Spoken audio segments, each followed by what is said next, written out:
Assalamualaikum warahmatullahi wabarakatuh.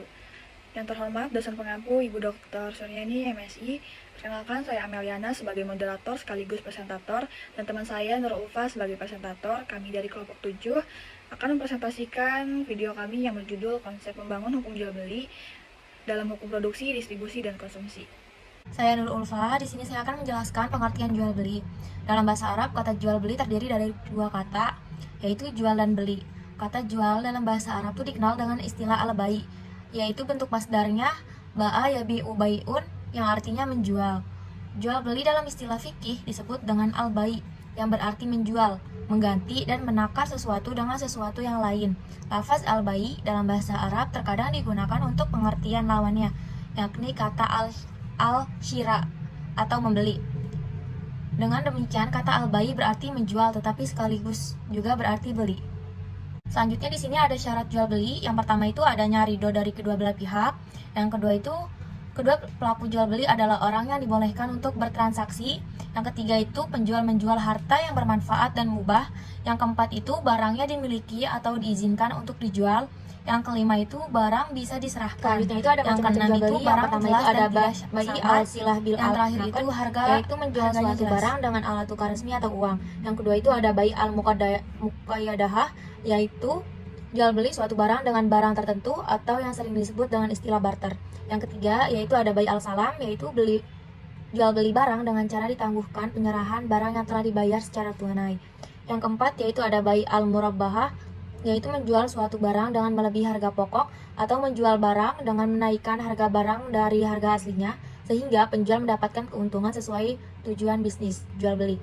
Yang kelima yaitu ada bai al wadihah, kebalikan dari jual beli murabahah, yaitu menjual barang dengan harga yang lebih murah dari harga pokok.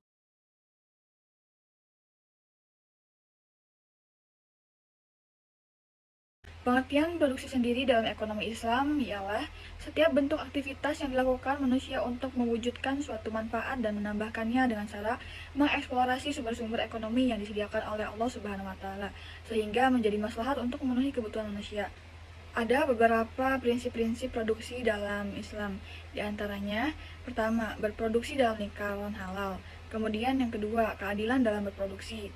Yang ketiga, seluruh kegiatan produksi terikat pada tataran nilai, moral, dan teknikal. Yang keempat, kegiatan produksi harus memperhatikan aspek sosial kemasyarakatan.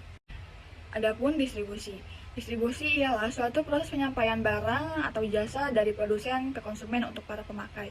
Distribusi juga ialah suatu jalur perantara pemasaran dalam berbagai aspek barang atau jasa dari tangan produsen ke konsumen. Di antara pihak produsen dan konsumen juga terdapat perantara pemasaran, yaitu wholesaler atau distributor yang melayani pembeli. Terdapat beberapa tujuan distribusi dalam Islam. Yang pertama, tujuan dakwah. Yang dimaksud tujuan dakwah di sini ialah dakwah kepada Islam dan menyatukan hati kita kepada Allah Subhanahu wa taala. Yang kedua, ada tujuan pendidikan. Bahwa secara umum, distribusi dalam perspektif ekonomi Islam dapat mewujudkan akhlak yang baik. Maka dari itu, adanya tujuan pendidikan. Kemudian yang ketiga, ada tujuan sosial. Tujuan sosial ini yang terpenting dalam distribusi Islam yakni dapat memenuhi kebutuhan kelompok yang membutuhkan dan menghidupkan prinsip solidaritas di dalam seluruh masyarakat muslim. Kemudian yang keempat ada tujuan ekonomi. Tujuan ekonomi ini ialah yang penting. Salah satunya untuk mengembangkan harta dan si pembersihnya, yaitu pemilik harta. Karena pemilik harta ketika menginfakkan sebagian hartanya kepada orang lain, baik infak wajib maupun infak sunnah, maka demikian itu akan mendorongnya untuk menginvestasikan hartanya sehingga hartanya tidak akan habis karena yang ia telah zakatkan. Adapun pengertian konsumsi. Pengertian konsumsi menurut Al-Ghazali dan Al-Shatibi dalam Islam adalah at-thayyibat. Dalam hal ini, konsumsi dapat disandingkan dengan keadilan, kebersihan, kesederhanaan, dan moralitas. Monzarkaf juga mengembangkan pemikiran tentang teori konsumsi Islam dengan membuat asumsi bahwa konsumsi dilaksanakan oleh masyarakat Islam dengan zakat yang hukumnya wajib. Kemudian tidak boleh adanya riba, terdapat wujud mudharabah dalam perekonomian, dan pelaku ekonomi konsumsi mempunyai perilaku memaksimalkan. Dalam konsep Islam dijelaskan oleh hadis Rasulullah SAW yang artinya adalah yang kamu miliki adalah apa yang telah kamu makan dan apa yang kamu infakkan. Terdapat 4 prinsip utama dalam sistem ekonomi Islam yang disyaratkan dalam Al-Quran. Pertama, hidup hemat dan tidak bermewah-mewah. yang bermakna bahwa tindakan ekonomi diperuntukkan hanya sekedar pemenuhan needs atau kebutuhan hidup. A'udzu billahi minasyaitonir rajim. Bismillahirrahmanirrahim. Wallahu anzala minas samaa'i ma'an fa ahya bihil arda ba'da mautiha. Inna fi dzalika laayatan liqaumin yasma'un. Yang artinya, dan Allah menurunkan air hujan dari langit dan dengan air itu dihidupkannya bumi yang tadinya sudah mati. Sungguh pada yang demikian itu benar-benar terdapat tanda-tanda kebesaran Allah bagi orang-orang yang mendengarkan pelajaran.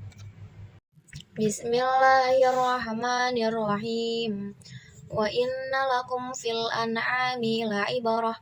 Nuskikum mimma fi butuni min baini farasin wa damin labanan khalisan sa'ighal lisyaribin. Yang artinya, dan sungguh pada hewan ternak itu benar-benar terdapat pelajaran bagi kamu. Kami memberimu minum dari apa yang ada dalam perutnya berupa susu murni antara kotoran dan darah, yang mudah ditelan bagi orang yang meminumnya. Surat Al-Baqarah ayat 168. Bismillahirrahmanirrahim. Ya ayyuhan nasu kulu mimma fil ardi halalan thayyibah wa la tattabi'u khutuwati syaitan innahu lakum aduwwum mubin. Artinya, wahai manusia, makanlah dari makanan yang halal dan baik yang terdapat di bumi dan janganlah kamu mengikuti langkah-langkah setan. Sungguh setan itu musuh yang nyata bagimu. Al-Baqarah ayat 172. Bismillahirrahmanirrahim. Ya ayyuhalladzina amanu kulu min thayyibati ma razaqnakum washkuru lillahi in kuntum iyyahu ta'budun. Artinya, wahai orang-orang yang beriman, makanlah dari rezeki yang baik yang kami berikan kepadamu, dan bersyukurlah kepada Allah jika kamu hanya menyembah kepadanya. Surat Al-Baqarah ayat 173. Bismillahirrahmanirrahim. Innama harama alaikumul maitata waddama walahmal khinzir wa ma uhilla bihi li ghairillah faman ittara ghaira baghin wala 'adiyan fala isma 'alaihi innallaha ghafurur rahim. Artinya, sesungguhnya dia hanya mengharamkan atasmu bangkai, darah, daging babi, dan daging hewan yang disembelih dengan menyebut nama selain Allah. Tetapi barang siapa yang terpaksa memakannya bukan karena menginginkannya dan tidak pula melampaui batas, maka tidak ada dosa baginya. Sungguh Allah Maha Pengampun, Maha Penyayang. Surat Al-Maidah ayat 87 yang berbunyi, Bismillahirrahmanirrahim. Ya ayyuhalladzina amanu la tuharrimu thayyibati ma ahlallahu lakum wa la ta'tadu innallaha la yuhibbul mu'tadin. Yang artinya, wahai orang-orang yang beriman, janganlah kamu mengharamkan apa yang baik yang telah dihalalkan Allah kepadamu, dan janganlah kamu melampaui batas. Sesungguhnya Allah tidak menyukai orang yang melampaui batas. Selanjutnya surat Al-Maidah ayat 88 yang berbunyi, A'udzu billahi minasyaitonir rajim. Bismillahirrahmanirrahim. Wa kulu mimma razaqakumullahu halalan thayyiban wattaqullaha alladzi antum bihi mu'minun. Yang artinya, dan makanlah dari apa yang telah diberikan Allah kepadamu sebagai rezeki yang halal dan baik, dan bertakwalah kepada Allah yang kamu beriman kepadanya.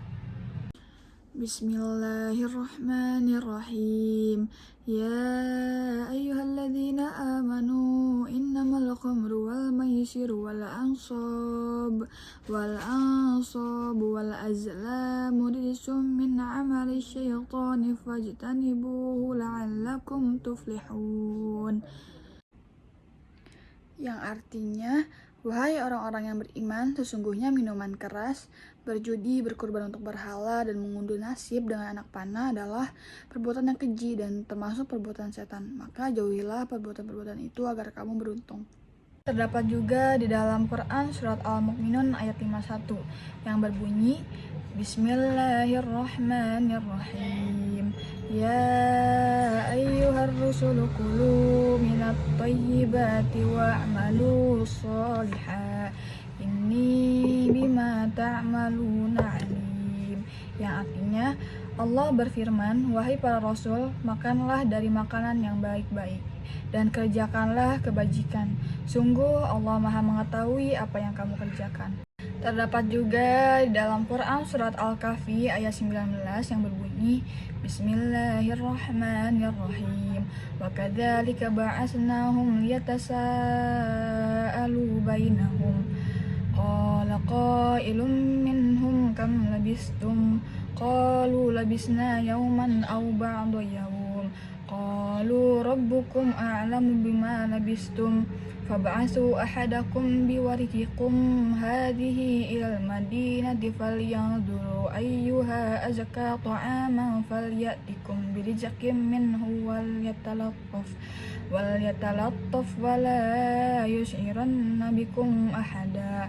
Yang artinya, dan demikianlah kami bangunkan mereka agar di antara mereka saling bertanya. Salah seorang di antara mereka berkata, "Sudah berapa lama kamu berada di sini?" Mereka menjawab, "Ketika berada di sini sehari atau setengah hari." Berkata yang lain lagi, "Kemudian Tuhanmu lebih mengetahui berapa lama kamu berada di sini. Maka suruhlah salah seorang di antara kamu pergi ke kota dengan membawa uang perakmu ini, dan hendaklah dia lihat manakah makanan yang lebih baik, dan bawalah sebagian makanan itu untukmu, dan hendaklah dia berlaku lemah lembut, dan jangan sekali-kali menceritakan halmu kepada siapapun." Bismillahirrahmanirrahim. Ya ayyuhalladzina amanu inna katsiran minal ahbari والرهبان لا يأكلون أموال الناس بالباطل ولا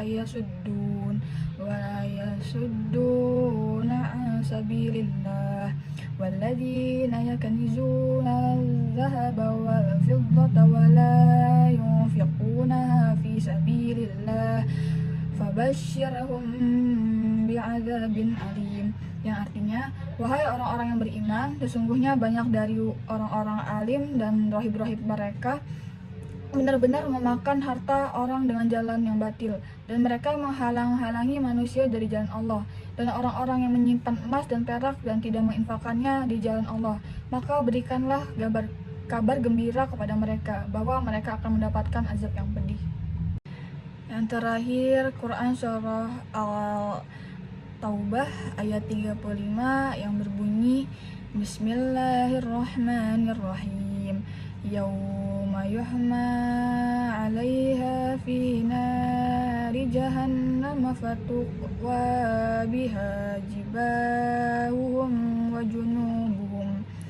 junubuhum wa dhuhuruhum hadza ma kanaztum li anfusikum fadzuqu ma kuntum taknizun. Yang artinya, ingatlah pada hari ketika emas dan perak dipanaskan dalam neraka jahanam, lalu dengan itu disetrikahi dahi, lambung dan punggung mereka, seraya dikatakan kepada mereka, inilah harta bendamu yang kamu simpan untuk dirimu sendiri, maka rasakanlah akibat dari apa yang kamu simpan itu.